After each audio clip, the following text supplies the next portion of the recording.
제목은 이제 데이터베이스에 관련된 내용입니다. 전에 이제 인공지능 수업을 이렇게 많이 들으셨겠지만, 인공지능을 막 하다가, 이게 정확도도 막 안 나오고, 막 이것저것 알고리즘도 바꿔보고, 하이퍼 파라미터도 최적화해보고, 알고리즘도 한 50개씩 써보고, 별의별 짓을 다 합니다. 보통 조금 개선이 될 수도 있겠죠. 알고리즘이 다른 알고리즘에 비해서 매우 혁신적이라던가, 그런 부분들이 있으면, 소기의 성과를 거두실 수 있을 거예요.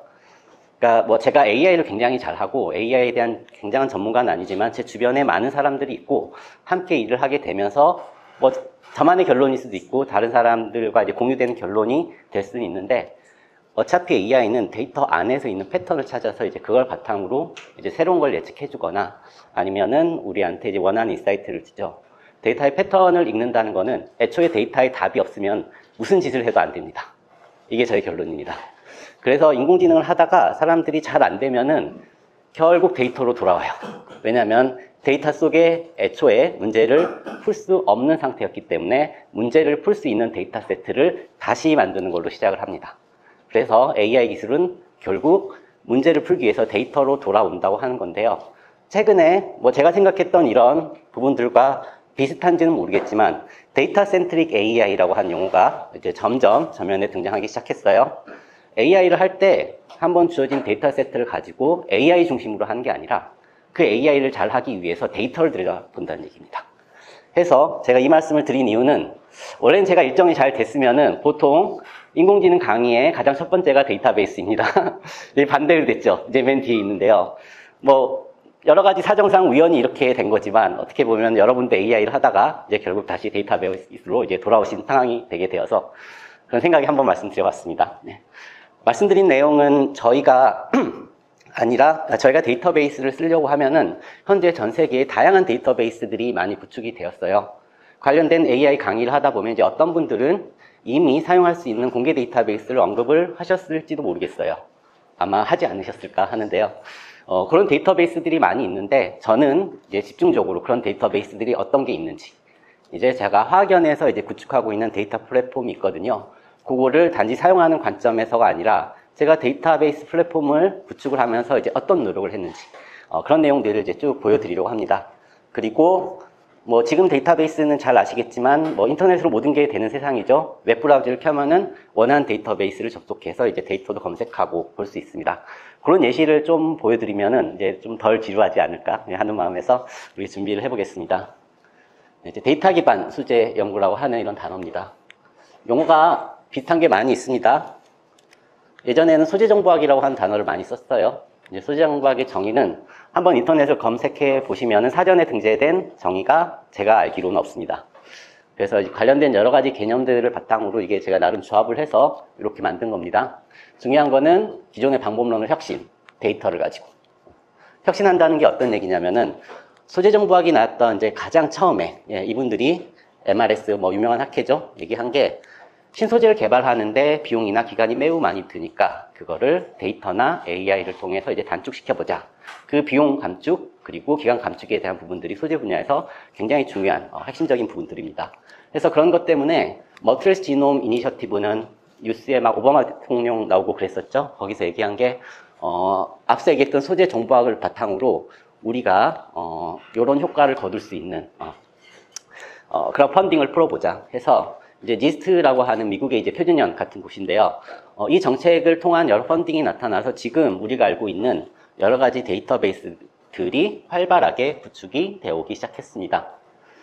그 다음에는 4차 산업혁명의 큰 키는 융합이죠. 해서 그러다 보니까 머터리얼 사이언스에 이제 데이터가 결합된 데이터 기반 소재 연구라고 하는 단어가 등장을 해요. 의미는 거의 대동소이하다고 볼 수가 있죠. 이제 다만 쓰는 맥락에 따라서 좀 다를 수는 있을 텐데요. 소재 정보학은 소재 개발을 혁신 가속화하겠다 이런 부분들, 그리고 데이터 기반 연구는 이제 과학의 네 번째 패러다임을 얘기합니다.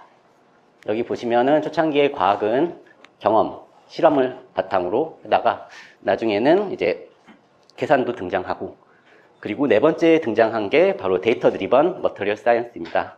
그래서 전에는 우리가 연구를 하려고 하면 일단 데이터가 있어야지 뭐든 하지 않습니까? 그래서 실험을 하든 계산을 하든 데이터를 만들어냈어요. 그게 없으면은 그 뒷단이 이제 진행되지가 않으니까. 근데 전 세계에 많은 데이터베이스가 이제 구축이 되어 오면서 이미 데이터가 있는 것들을 저희가 실험을 하고 계산을 할 이유가 없는 거죠. 그 데이터를 가져다가 바로 신소재를 개발하는데 적용할 수가 있게 됩니다.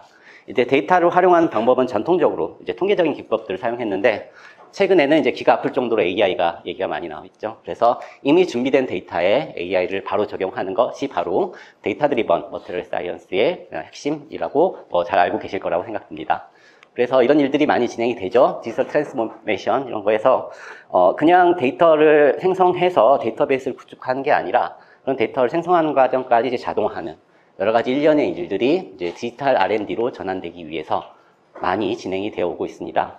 여기 보시는 것처럼 생각보다 이른 시기부터 우리는 데이터를 모으는 일을 굉장히 많이 해왔습니다. 어느 시점부터 MGI가 시작된 시점부터 데이터베이스들이 이제 우후죽순 이제 생기게 됩니다. 많은 데이터베이스들이 이렇게 전 세계적으로 많이 만들어져 있고요. 데이터베이스가 너무 많으니까 뭐 비슷한 것들은 뭐 어느 걸 써도 상관이 없나? 아니면은 서로 다른 데이터베이스들은 서로 다른 인터페이스를 가지고 있어요.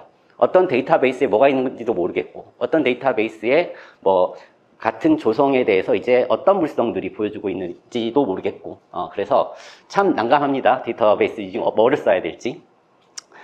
말씀드리고 싶은 얘기는 여기 있는 데이터들은 어차피 결국에는 모두 연구자들이 활용을 하면 좋은 거예요. 그래서 일일이 원하는 데이터베이스를 찾아가는 것보다 요거를 모두 함께 쓸 수 있게 통합된 인터페이스를 제공하면은 너무 편하겠죠. 그래서 그런 일들이 이제 데이터 인테그레이션을 주제로 제가 많이 고민을 해왔던 부분들입니다. 그래서 데이터를 이렇게 모아서 한꺼번에 쓸 수 있자고 하는 건데 결국에는 각각의 데이터베이스는 서로 다른 조성도 있을 거고 이제 같은 조성에 대해서 예를 들면 열절 물성이 있는 것도 있을 거고 배터리 관련 물성이 있는 것도 있을 거고 해서 모두 메우면은 결국에 모든 특성들과 모든 응용 분야들과 모든 소재 조성들에 대해서 보다 완성된 퍼펙트한 이제 데이터베이스를 만들 수 있지 않을까라는 생각에 저는 데이터베이스들을 서로 이제 모으는 일들을 해야겠다. 그런 일들을 지금 한국화학연구원에서 쭉 진행해 왔습니다. 이게 노마드라고 하는 거는 세계 최대 계산물성을 지닌 데이터베이스인데요. 노마드도 가져오고 여기 보면은 한국의 이제 소재정보은행이라고 하는 건데 거기에 이제 페로브스카이트 솔라셀 데이터가 있습니다. 그것도 가져오고 저희가 자체적으로 구축한 고분자 표준 물질에 대한 이제 다양한 측정 데이터가 있어요. 그것도 가져오고 미세먼지, 플라스틱, 화합물의 위해성 그리고 열전 소재까지 다 가져옵니다. 다 가져와서 여기다 딱 놓으면은 결국에는 말씀드린 대로 되는 거죠. 어떤 하나의 조성에 대해서 계산물성 그리고 태양전지 물성도 있고 여기 실험으로 측정된 여러 가지 측정 데이터도 있고 계산으로 계산된 컨덕터 비트도 있고 이래서 데이터가 이제 굉장히 풍부해진단 말이에요. 한 가지 물성만 있는 게 아니라 엄밀하게 얘기를 하면은 데이터를 두 가지로 구분 지을 수 있어요. 저희가 아까 열전 소재를 했는데 열전 소재 물성을 가지고 데이터베이스를 만들겠다 하면은 기본적으로 열전 물성이 필요하겠죠. 이제 GT 값인데 GT 값을 싹 모아요. 다양한 조성에 대해서 싹 모으면은 그게 엄밀하게 얘기했을 때 데이터입니다. 정확히는 기계학습에서 얘기하는 타겟 데이터가 됩니다. 사실 데이터는 그것뿐이에요. 여러 가지 조성에 대해서 모았다고 하잖아요. 열전 소재 GT 값이 있고 그러면 적어도 그 옆에 이제 조성 값은 있어야겠죠. 조성 값은 엄밀하게 얘기하면 열전과 같은 데이터는 아닙니다. 어떤 GT 물성 값이 있는데 그 값이 무엇에 대해 나타나느냐 그거를 기술해 줘야 되죠. 그게 조성이니까 그거는 메타데이터라고 합니다. 근데 저희가 연구를 하려면은 열전 소재 어떤 조성의 열전 물성에 대한 GT 값 데이터는 있는데 그것만 가지고 연구를 못 하겠죠. 조성에 대한 구조에 대한 보다 디테일한 정보들 그리고 그 조성에 대한 전자적인 여러 가지 물성들 그런 것들을 알고 있으면은 결국 어떤 열전 GT 값이 왜 그 값이 나오는지를 알게 되는 힌트가 됩니다. 그래서 그런 것들을 모아줘야지 전부 모아줘야지 타겟 데이터가 왜 그 값이 나오는 것이냐 하는 것에 대한 데스크립터가 됩니다. 그래서 제가 여기서 이런 데이터를 많이 모아온다고 했죠. 데이터는 딱 하나뿐이고요. 전부 다 메타데이터입니다. 이 메타데이터들이 많이 모여서 타겟 데이터가 왜 그런지를 알려주게 됩니다. 소위 얘기하면은 기계학습을 했을 때 저희 피처랑 타겟 데이터로 나누죠. 이런 메타데이터를 많이 모으는 거는 결국 피처들을 많이 모으는 게 됩니다. 피처들이 많이 모아져 있으면은 예를 들면은 어떤 데이터 세트에는 열전 성능을 디스크립션 하기 위한 충분한 데이터 세트가 있어요. 근데 사용자가 원하는 거는 거기에 배터리 성능까지도 기술할 수 있는 메타데이터가 있다고 하면은 뭐 두 개가 다 되겠죠. 그런데 열전 성능만 있는 데이터를 가지고 저희가 배터리 성능을 예측할 수는 없어요. 그 얘기인 즉슨 이 메타데이터에 여러 가지 응용 분야나 다양한 소재 물성에 대해서 기술할 수 있는 모든 정보를 여기 다 놓는다면은 사용자는 언제든 원하는 아까 얘기했던 그 데이터 안에 있는 힌트를 바로 얻을 수가 있게 됩니다. 그러면은 기계학습은 데이터가 애초에 완벽하기 때문에 보다 좋은 결과를 줄 수가 있겠죠. 그런 일들이 메타데이터를 이렇게 매우 풍부하게 구성하는 이유라고 할 수가 있고요. 저는 이제 데이터베이스를 구축하는 사람이니까 데이터베이스를 이렇게 막 만드는데 결국 제가 데이터베이스를 구축한다고 하는 일은 전부 다 이 메타데이터 모은 일입니다. 타겟 데이터는 하나밖에 안 되고요. 뭐 이제 여러 물성을 다루다 보면 타겟 데이터가 여러 개 될 텐데 이런 메타데이터를 많이 만들어서 구성을 하는 게 좋습니다. 그래야지 쓰는 사람 입장에서도 다양한 목적으로 쓸 수가 있게 되고요. 그래서 그런 메타데이터를 많이 모은다는 일은 또 어떤 게 되냐면요. 메타데이터를 모을 때 아까 얘기한 건 아니네요. 예를 들면 아까 태양전지 언급했었죠. 태양전지에 대한 메타데이터를 모으고 싶으면은 거기에 대한 메타데이터 항목이 어떤 건지 이렇게 기술을 해줘야 되겠죠. 그리고 뭐 촉매를 위해서는 얻어야 되는 데이터들이 이제 뭐 타겟 데이터지만 컨버전 데이터도 있고, 그리고 어떤 전자적인 물성을 기술하기 위해서 이제 밴드갭도 모아야 될 거고요. 그리고 여기 있는 물성 정보만 수집하는 게 아니라 여기 있는 결정 구조 정보도 수집해야 되고, 그 조성 정보도 이렇게 수집을 해야 되겠죠. 이런 항목들을 다 정의해 준 다음에 그냥 정의만 해주면 안 되죠. 연결관계가 있어야 돼요. 이제 달랑 컨버전만 있으면 이 컨버전이 뭐지? 알 수가 없습니다. 그래서 이 컨버전의 연결관계를 정의해 주고요. 보면은 여기 있는 키워드는 잘 아시겠지만 굉장히 스페시픽한 어떤 것을 나타내는 게 아니라 일종의 이제 클래스로 사용되는 그런 제너럴한 키워드입니다. 이렇게 브라켓으로 되어 있는 것들을 이제 클래스라고 합니다. 옆에 보시면은 여기 있는 거는 도형이 좀 다른데 물질 이름들이 많이 있어요. 화학식도 있고요. 이런 것들은 이제 스페시픽한 머터리얼을 가리키기 때문에 인스턴스라고 합니다. 요 맵을 만들어 놓으면요, 이게 태양전지에 쓰이는 물질인데 어떤 태양전지에 쓰이는 이 물질에 대해서 그 물질의 구조는 어떻게 되는지, 뭐 화학식이나 조성은 어떻게 되는지, 그리고 쭉 연결했을 때 태양전지의 성능은 어떻게 되는지, 그런 정보들을 이런 매핑된 형태에서 쭉 이제 가져올 수 있게 됩니다. 데이터가 이제 구조화되는 거죠. 쓰기 쉬운 형태로. 이제 바로 이런 거를 온톨로지라고 합니다. 이런 온톨로지가 있어야지 아까 제가 얘기한 이제 광범위한 메타데이터를 수집하는 일들이 보다 쉽고 심지어 자동화까지 되어 그렇게 구현이 될 수가 있습니다. 그래서 이런 온톨로지가 있으면요, 다양한 데이터베이스들에 대해서 각각의 데이터베이스의 목적이나 형태에 맞게 데이터를 정리해서 주고요. 그렇게 얻어진 데이터들은 이제 웹에서 여러분들이 이용을 할 수가 있게 됩니다. 이때 여기 온톨로지를 구축하기 위해서 여러 개의 데이터 소스들을 사용을 할 수가 있어요. 그렇게 되면은 결국 온톨로지를 통해서 이렇게 많은 데이터베이스들이 통합이 되게 되는 겁니다. 저희가 계산 데이터 따로 모으고 실험 데이터 보통 따로 모으는데요. 계산 물성과 실험 물성이 같이 있으면 더 좋겠죠. 온톨로지를 이용해서 계산 데이터와 실험 데이터도 모두 통합합니다. 멀티모달리티라고 해가지고요. 지금 요즘 생성형 AI에서 많이 필요한 개념들이죠. 예를 들면은 챗GPT한테 질문을 할 때 글로 써요. 글로 쓰는데 그래프가 있는데 이걸 글로 쓸 수가 없잖아요. 풀어서 쓰진 않을 거고, 그래프는 이미지 형태로 그대로 줍니다. 그렇게 데이터의 형식이 달라졌을 때 이제 모든 데이터 형식을 취급할 수 있고, 실제로 챗GPT가 답을 줄 때도 맨날 글로만 줘요. 근데 사실 원하는 건 어떤 그래프예요. 그래프로 줄 수도 있어야 되죠. 초기의 챗GPT에 비해서 지금 챗GPT는 많은 일들을 할 수가 있습니다. 텍스트뿐만이 아니라 이제 여러 이미지나 다른 형식의 데이터를 취급하기 때문에 온톨로지를 통해서 그렇게 다른 형태의 데이터들을 모두 취급하는 것도 이제 가능해지게 됩니다.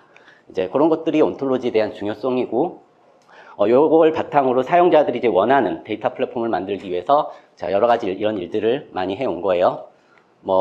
이게 그러니까 학문 분야가 융합이 되는 거다 보니까 여러 가지 기술들이 많이 필요합니다. 말씀드리고 싶은 거는 데이터를 쓰는 사람들이 이런 일들을 해서는 안 되죠. 이런 일들은 이제 제가 하는 거고요. 요걸 다 만들어 놓으면은 여러분이 이제 쓰시기만 하면 됩니다. 최근 그렇게 편리한 데이터 플랫폼들을 만들어서 연구자들이 쓰게 해야 한다라는 일종의 그런 철학을 반영해서 이런 개념이 등장합니다. 페어 데이터 프린시플이라고 하는 건데요. 앞에 네 글자가 이제 각각 하나의 단어죠. 읽으시면 바로 이해가 되실 거예요.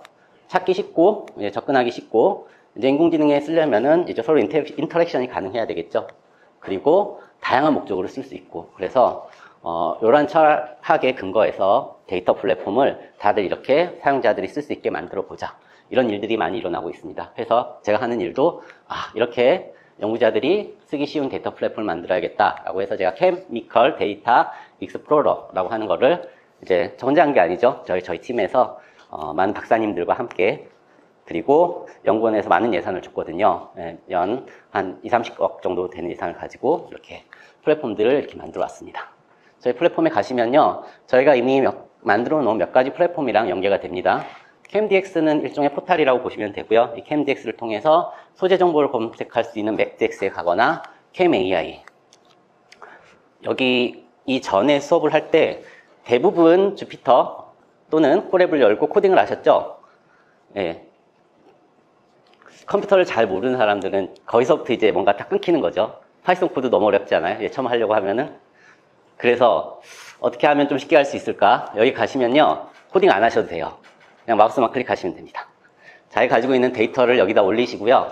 그 데이터에서 지금 처음 하시는 일이 타겟 데이터, 메타데이터 타겟 데이터 피처 구분하고, 이제 피처 노멀라이즈 하고, 피처 값이 제대로 안 돼 있으면은 그 데이터 클리닝 처리 다 해주고, 그런 부분들을 사용자가 일일이 하지 않고 좀 하기 쉽게 만들어 보자 해서 그런 것까지 다 해줍니다.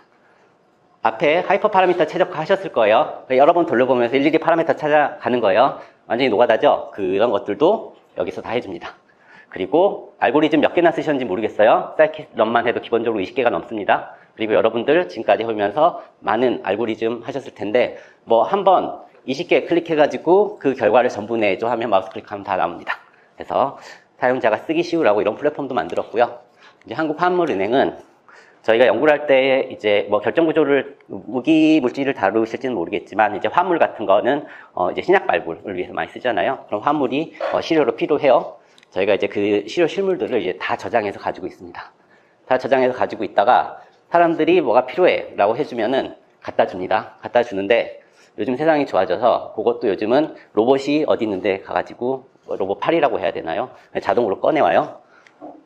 그런 화물 실물들을 보관하고 있고, 또 뭐가 있는지 알아야 되니까 이제 데이터 플랫폼을 통해서 웹에 접속하면은 어떤 화물인지 있는지 검색하고, 기본적인 물성이 어떻게 되는지 검색하고, 그리고 여러 가지 AI와 관련된 기능들도 됩니다. 이런 것들이 이제 화물은행을 통해서 되고요. MRA 툴박스는 우리가 이제 실생활에서 마주치는 화합물 복합체들이 있는데요. 그런 것들이 이제 유럽에서 이런 얘기를 하는 걸 좋아하죠. 독성이 있거나 인체에 유해할 수 있어요. 이제 그런 물질들은 이제 실제 우리 생활에 노출이 되면 안 되니까 그런 정보를 가지고 있는 것들이 중요합니다. 프라이팬에 아마 불소가 포함된 그런 폴리머였나요? 그런 게 들어가면 안 된다, 뭐 그런 얘기를 들은 것 같은데, 지금 유럽에서 굉장히 큰 이슈죠. 그런 정보들도 이제 위해성이라고 하는 정보들과 연관이 됩니다. 그래서 위해성이라고 하는 거는 독성 더하기 그러한 독성이 어느 정도의 노출도로 우리 실생활에 남아있을 수 있느냐, 그런 부분들을 데이터로도 보여주고, 그리고 어떤 물질들, 어떤 화물에 대해서 그런 위해성이 궁금하면 예측도 해주고. 여기를 보면 좀 더 반가우실지 모르겠어요. 데이터 플랫폼을 제가 이제 통합해서 만드는데요. 이제 통합은 통합 나름의 일이 있고, 스페시픽하게 특정한 연구 그룹에서, 예를 들면 열전 소재를 연구하는 그룹이 있는데, 그 그룹에 맞게 꼭 맞춰서 맞춤형 데이터 플랫폼을 만들어 줄 수가 있어요. 그래서 저희 센터에서는 통합을 하는 일들도 하고, 개별적인 응용 분야 플랫폼을 만드는 일도 합니다. 그래서 여러 가지 일들을 해서 많은 박사님들이 함께하고 있고요. 거기서 하는 것들이 열전 소재, 촉매, 그리고 아까 얘기했던 F폴리머, 센서 소재, 유기태양 전지와 유기광 다이오드, 그리고 2D 소재, 그리고 페로브스카이트 태양전지.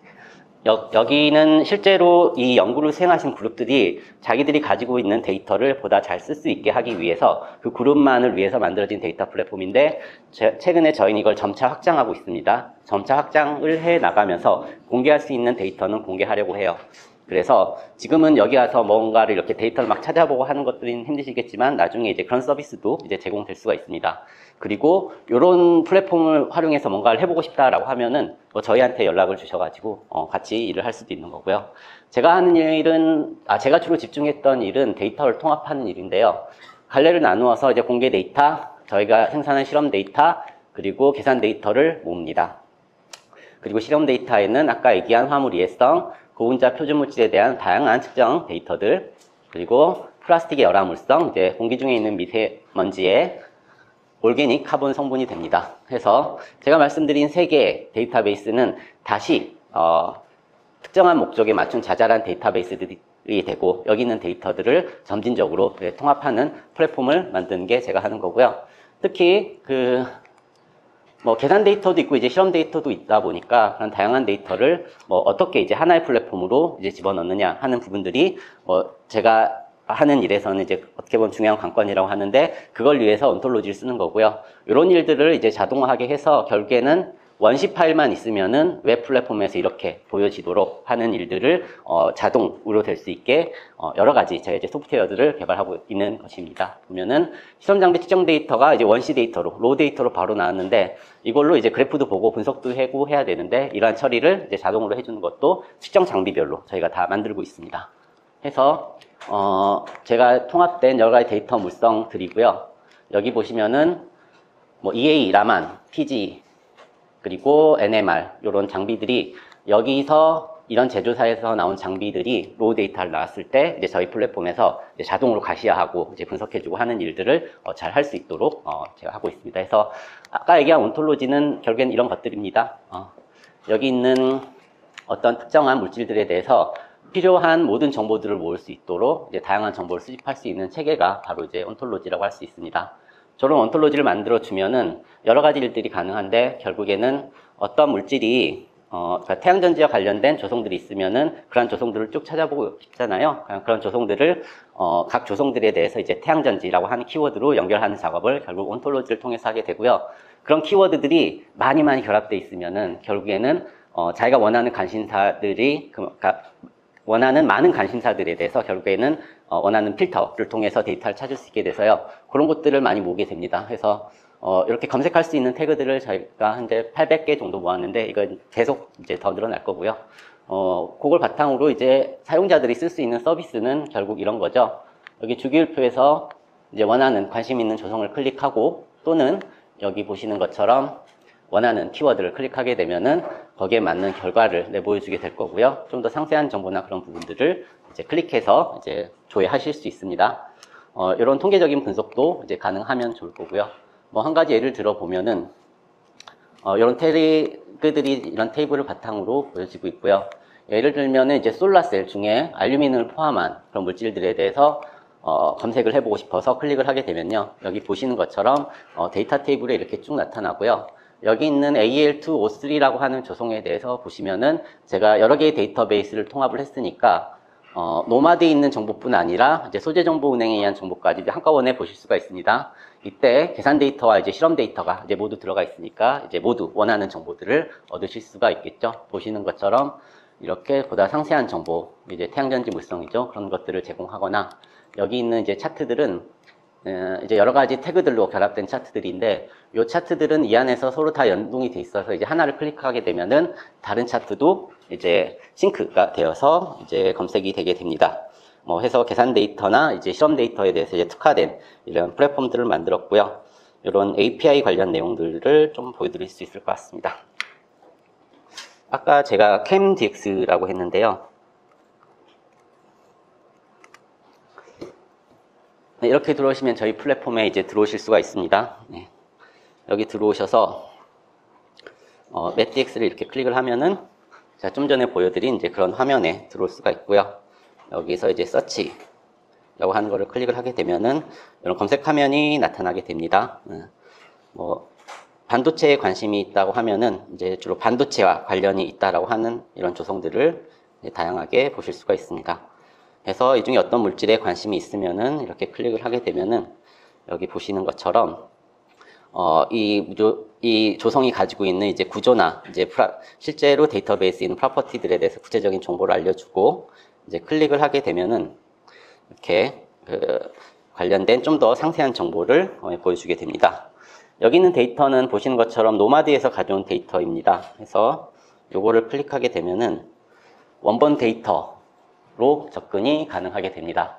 노마드는 말씀드렸던 것처럼 이제 계산물성을 수집하는 그런 데이터입니다. 그래서 아까 어떤 조성에 대해서 궁금했을 때 그 조성이 이제 계산이 될 때 이렇게 어떤 구조를 가지고 있는지 이런 식으로 볼 수가 있고요. 보시는 것처럼 계산이다 보니까 이제 전자구조적인 물성들이 계산이 되어 있습니다. 이제 그런 정보들을 이렇게 보실 수가 있습니다. 뭐 실험하시는 분들이 많이 계신지 계산하는 분들이 많이 계신지 모르겠지만 이제 계산을 해서 저희가 많이 보여주는 전자적인 물성 중에 하나가 이제 밴드갭인데요. 그런 밴드갭에 대한 정보도 여긴 없지만 밴드갭이 계산된 그런 데이터들에 대해서는 이제 밴드갭 데이터도 이제 확인할 수가 있습니다. 여기 아날리시스라고 되어 있는데요. 이건 로그인을 해야 됩니다. 뭐 가입하는데 매우 번거롭진 않아요. 그냥 이메일 주소만 입력하시면은 문제없이 그냥 가입이 승인이 되고요. 이렇게 오면은 이제 아까 보여드렸던 그런 차트들을 보실 수가 있습니다. 여기 보시면은 이제 뭐 세미컨덕터니 아니면 뭐 메탈이니 여러 가지 기능성들에 대한 내용이 있는데요. 여기서 이제 클릭을 어느 쪽에 해야지. 하나를 클릭하게 되면은 이런 식으로 다른 데이터들도 이제 연동돼서 바뀌게 됩니다. 태양전지에서 태양전지를 구성하는 각 부분인데요. 클릭을 해서 이런 식으로 이제 통계적인 내용들을 차트를 통해서 이제 보실 수가 있고요. 이런 건 이제 태그 클라우드라고 하는 건데요. 저희 데이터베이스에 뭐 태양전지와 관련돼서 요런 뭐 HTL이니 ETL이니 그런 각 부분에 맞는 그런 물질들이 모아져 있는데요. 이렇게 클릭을 하게 되면 이런 태그 클라우드도 홀 트랜스퍼 레이에 대해서는 여기 보시는 것처럼 이런 조성의 물질들이 이제 저희 데이터베이스에 많이 있습니다. API로 들어가 보시게 되면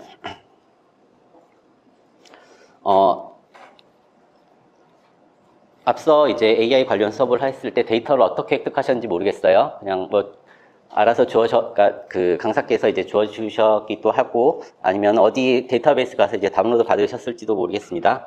아까 이제 검색을 한 거는 하나의 이제 개별 조성에 대한 데이터를 보기는 쉽죠. 마우스만 클릭하게 되면은. 그런데 사실 저희 기계학습을 하려고 하면은 그게 필요한 게 아니라 데이터 세트가 필요하죠. 데이터 세트를 다운받는 일은 이제 웹에 이런 노마드 같은 인터페이스에서 이제 마우스 클릭을 하면 데이터 세트를 이제 한꺼번에 다운로드 받기도 해요. 다운로드 받기도 하는데 뭐 그런 방식도 있고 그리고 뭐 1000개의 데이터 조성들이 있으면은 그 중에 이제 원하는 물질들만 이제 속간해야 되는 경우도 있을 거예요. 여러 개 이제 조성들이 이제 혼재 있을 때 그럴 경우에 그런 것들을 사람이 1000개를 일일이 봐가면서 요거는 받고 요건 안 받고 요건 받고 요건 받고 안 받고 그런 일들을 번거롭게 할 수가 없죠. 그래서 그런 일들을 자동으로 해서 10,000개의 데이터 세트에서 실제로 내가 필요로 하는 데이터만 가지고 오려고 하면은 결국 프로그래밍이 좀 필요합니다. 프로그래밍이 필요한 부분들은 결국 이제 API라고 하는 그런 인터페이스를 이용해서 할 수가 있게 됩니다. 그래서 이런 일들은 저희가 데이터를 획득하기 위해서 이제 좀 더 편리한 방식을 제공하게 되고요. 이제 사람이 일일이 하는 것보다 이제 자동화를 할 수 있는 장점이 있습니다. 여러 개의 소재의 뭐 바이너리 조성과 이제 터너리 조성이 있는데요. 바이너리 조성에 대해서 포메이션 에너지, 형성 에너지를 이제 얻고 싶으시면은 이렇게 클릭을 한 다음에 여기 있는 execute를 클릭을 하게 되면은 이런 식으로 나옵니다. API 정체가 뭐냐면 이거예요. 여기서 제가 선택한 게 이 조성 개수가 바이너리예요. 프로퍼티가 얻고 싶은 게 이제 포메이션 에너지예요. API를 쓴다는 거는 저런 커맨드의 조합을 만들어서 이제 내가 원하는 데이터만 가져올 수 있도록 쿼리를 날립니다. 그렇게 날리면은 이런 식으로 이제 답을 줍니다. 실제로 데이터베이스에 검색돼서 거기 있는 물질들에 대한 정보가 이렇게 딱 나옵니다. 그래서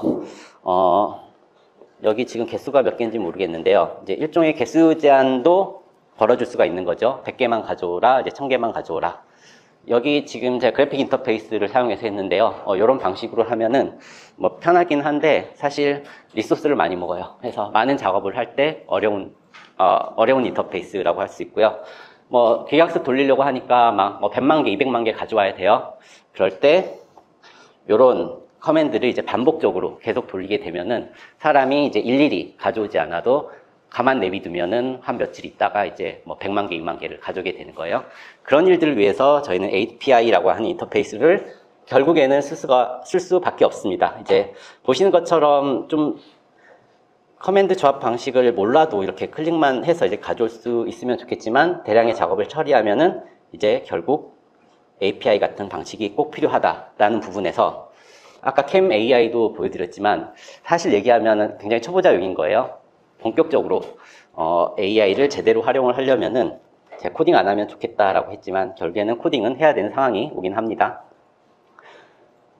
첫 번째 시스 파일이 방금 보여드렸던 API 인터페이스를 외부로 했는데 이건 진짜 파이썬 환경에서 하는 겁니다. 이제 제가 아까 말씀드렸듯이 제가 만들어드린 아이파이썬 노트북에 실행을 했을 때 결과까지 다 나와 있어요. 다 나와 있으니까 그냥 실행만 하시면 됩니다.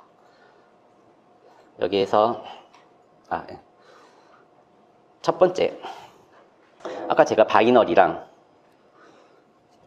포메이션 에너지를 얘기했는데요. 이런 값들을 가져오는 명령을 조합하기 위해서 이런 식으로 파이썬 스크립트를 짭니다. 여기서 여기를 클릭하게 되면은 이제 처음엔 이거 연결하는데 시간이 조금 걸리죠? 몇 초 정도 걸릴 거고 됐네요. 이런 커맨드가 이제 조합이 됐어요. 여기 보시면은 그러니까 요 내용들을 제가 이제 숨겨놨는데요. 그렇게 해서 이제 펼치시면 됩니다. 이렇게 펼치면은 앞에서 만든 명령어를 가지고 이를테면 이런 거예요. 10,000개를 가지고 오고 싶은데 10,000개 데이터 하나하나 굉장히 많은 거예요. 10,000개를 클릭하려고 이제 딱 했더니 한 10시간 한 9,100개 정도 9,100개 정도 모았어요. 근데 갑자기 컴퓨터가 다운이 돼요. 그러면은 어떻게 되냐면 그 9,100개 다 날아가는 게 됩니다. 안전하게 다운받는 방식은 개수 제한을 걸어요. 10,000개를 한꺼번에 받지 말고 1,000개씩 모아서 하나 저장하고 2,000개째 다시 저장하고 이렇게 하면은 이제 걸어놓은 작업이 돌아가다 실패했을 때도 이제 안전하게 그 다음부터 시작하면 되죠. 그래서 이렇게 1,000개씩 모아옵니다. 1,000개 가져왔고 이제 2,000개, 3,000개. 지금 제가 만든 데이터베이스에서 이제 포메이션 에너지를 가져오고 있습니다. 그래서 이제 10번이 반복되게 되면은 이제 10,000개의 엔트리를 저희가 가지고 오는 것이 되겠죠. 여기 있는 것들이 어디 저장됐냐고 하면 이 collect라고 하는 거에 저장이 되었어요. 이 collect는 파이썬을 하시면서 많이 배웠겠지만 파이썬에서 가지고 있는 자료형의 이제 사전, 딕셔너리 형태의 인스턴스가 됩니다. 여기 있는 것이 딕셔너리가 아니라 리스트였습니다. 여기 있는 것 중에 이제 0번째 10,000개 받았는데 이제 그 중에 맨 첫 번째 있는 것들 보면은 저희 데이터베이스에서 IR2, NA2라고 하는 조성에 대해서 이 그룹이 가지고 있는 스페이스 그룹은 IMMA, 그 스트럭처는 보시는 것처럼 이제 이게 사실 계산 데이터다 보니까 이런 좌표계로 주어져 있죠. 이런 것들은 이제 가시하면 구체적으로 어떤 결정 구조를 가지고 있는지 이제 볼 수가 있습니다. 그리고 이게 노마드에서 가져온 정보니까 이제 노마드의 원본, 그런 내용들이 쭉 적혀져 있습니다. 여기서 가지고 있는 것들에 방금 보신 스페이스 그룹인데 스페이스 그룹이 다 다르겠죠. 클릭을 하게 되면은 여기 있는 10,000개의 스페이스 그룹 중에 이런 스페이스 그룹에 대한 그 엔트리가 제일 많고 이런 것들을 쭉 보여주게 됩니다. 저는 대학원 때 제가 연료전지 관련해서 할 때 사실 이런 결정계를 가지고 있는 물질에 이제 제일 관심이 많았어요.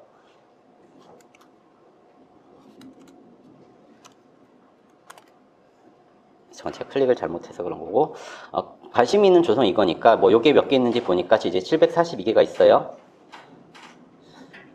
그래서 앞에 거를 안 했구나. 그 중에서 10,000개 중에서 이제 요거에만 해당되는 것들을 쭉 가져오게 됩니다. 쭉 가져와서 여기 F 리스트에 담기게 되었어요.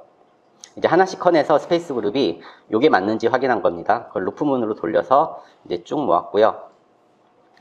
그 중에 같은 결정 구조를 가지고 있는데 조성이 다른 것도 있고요. 조성이 다른 것도 있고 이제 같은 것도 있죠. 이제 그 중에 이런 조성을 가지고 있는 물질들이 이제 제일 많네요. 이게 Ni3TA죠. 그러면은 이 Ni3TA는 이제 서로 다 같은 이제 포메이션 에너지를 가지고 있는지 이제 그걸 확인해 보려고 하면은 리스트 여기를 클릭을 하게 되면은 Ni3TA에 대해서 이제 결정 구조가 처음에 가지고 있는 데이터 세트에서 제가 관심 있는 결정 구조의 포메이션 에너지는 이렇게 비슷하지만 이제 어떤 것들은 다른 결정 구조는 이제 포메이션 에너지가 달라요. 당연한 거죠. 결정 구조가 다르니까 같은 조성이라고 하더라도 이제 포메이션 에너지는 이제 달라지는 결과가 되는 겁니다. 여기를 클릭하시면은 이 서로 다른 컴파운드에 대해서 이제 포메이션 에너지를 한번 비교해 보는 겁니다. 예를 들면은 Na3TA와 NABR에 대해서 이제 각각 가지고 있는 결정 구조와 이제 포메이션 에너지가 있죠. 밑에서 여기를 클릭을 하시게 되면은 그렇게 해서 나온 정보들을 이런 식으로 그래프 형태로 보여주게 됩니다. 이 포메이션 에너지를 제 데이터 세트로 만들면서 하려던 건 뭐냐면요. 어떤 조성이 주어졌을 때 그 조성에 맞는 포메이션 에너지를 학습을 한 다음에 미지의 조성을 줬을 때 포메이션 에너지를 맞추게 하는 거예요. 그렇게 하려면은 그 스페이스 그룹도 같아야 되겠죠. 왜냐면은 같은 조성이라고 하더라도 스페이스 그룹이 달라지면은 포메이션 에너지가 다르기 때문에 그런 포메이션 에너지를 학습하는 모델을 만들기 위해서는 결국에는 결정 구조를 이제 하나로 통일해 놓고 데이터 세트를 확보해야 됩니다. 그래서 그런 일들을 하기 위해서 이제 방금 보여드린 그런 그래프를 통해서 이제 분석한 일들을 한 거고요. 여러 가지 관심 있는 스페이스 그룹이 있겠지만 이번에는 애초에 데이터베이스에서 가져올 때 제가 관심 있는 이 조성에 대한 데이터만 이제 10,000개를 가져오기로 합니다. 마찬가지로 이제 10번이 반복이 되게 되면은 이 10,000개의 데이터가 제가 원하는 형태대로 이제 데이터 세트에 담기게 됩니다. 10번 해서 가져오게 됐고요. 이게 진짜 10,000개 맞는지 보면은 10,000개가 맞죠. 이제 데이터 클리닝이 필요한데요. 뭐 실험 데이터도 그렇고 계산 데이터도 그런데요. 실험 데이터에서 저희가 어떤 실험에서 데이터를 얻는데 데이터가 이제 튀는 경우도 있잖아요. 뭐 환경 조건이 바뀌었는지 뭐 실험을 잘못했든지 아니면 여러 가지 변수가 있을 텐데요. 계산도 마찬가지입니다. 계산했을 때 어쨌든 잘못된 계산을 했으면 그건 잘못된 값이 나와야 되겠죠. 잘못된 계산을 했는데 맞는 값이 나오면 그게 더 못 믿으되고 해서 비정상적으로 튀는 값이 있어요. 조성이랑 스페이스 그룹이 있는데 다른 애들이랑 포메이션 에너지 값이 다른 거예요. 그런 것들은 이제 아웃라이어로 꼭 날려줘야 되죠. 그런 날려주는 작업을 하는 게 이런 거예요. 포메이션 에너지가 다른 것들에 비해서 차이 나는 것들을 이제 걸러주게 됩니다. 해서 10,000개 중에 이상한 애들을 다 날려보내고 났더니 이제 8,779개가 된 겁니다. 그래서 AI를 전에 이런 일들을 많이 하셨겠지만 실제로 그러니까 모델로 트레이닝할 때는 이런 데이터만 가지고 해야 되죠. 그 10,000개 있는 걸 가지고 하면은 절대로 좋은 결과가 나올 수가 없습니다. 앞에 부분을 했는데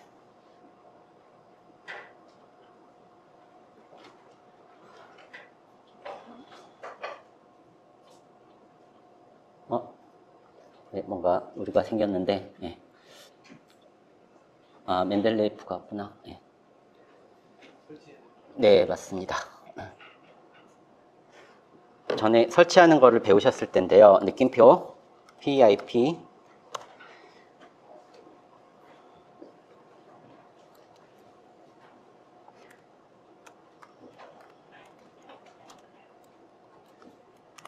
이거 이렇게 해서 멘델레이프 모듈을 설치하셔야 됩니다. 네. 저희 원소가 있잖아요. PT라고 하는 원소가 있을 때 PT의 원자 번호가 뭐고 이제 질량은 어떻게 되고 PT가 가지고 있는 여러 가지 물리적인 파라미터들 그리고 전자적인 특성들 그런 것들을 데이터베이스로 가지고 있는 게 멘델레이프 라이브러리입니다. 이 라이브러리는 저희가 기계학습을 쓰면서 굉장히 많이 쓰는 거고요. 말씀드리려고 하는 건 뭐냐면은 PT, CU라고 하는 물질의 포메이션 에너지를 예측하려고 하는데 어떻게 보면은 여러 가지 연구 방법이 있는데 PTCU라는 조성만 가지고도 사실 예측할 수가 있어요. 예측할 수가 있는데 아까 얘기한 그 메타데이터 얘기한 것처럼 그 포메이션 에너지가 왜 나오는지를 알기 위해서는 PT와 이제 CU에 대한 여러 가지 구체적인 피처들이 필요하겠죠. 그런 피처들을 이제 멘델레이프 라이브러리를 통해서 가져올 수가 있습니다.